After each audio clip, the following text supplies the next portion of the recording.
మరి SSC board పెట్టిన చరిత్రలో ఒక సువర్ణాక్షరాలతో లిఖించదగ్గ రోజు. 600కి 600 మార్కులు తెచ్చుకోవడం బోర్డు పెట్టిన చరిత్రలో ఇదే ఫస్ట్ టైము. మరి వై నేహాంజని అనే అమ్మాయి 600కి 600 మార్క్స్ తెచ్చుకోవడం జరిగింది. మరి ఒక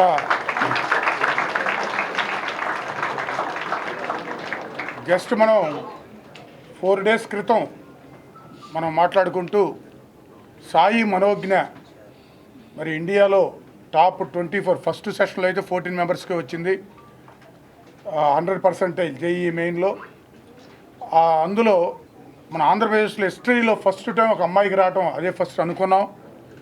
తర్వాత ఇప్పుడు మళ్ళీ అమ్మాయి వై నేహాంజని మరి బోర్డు పెట్టిన చరిత్రలో ఆంధ్రప్రదేశ్లో మరి 600కి 600 మార్క్స్ సాధించడం మన భాష్య విద్యా సంస్థలకి గర్వకారణంగా భావిస్తున్నాం.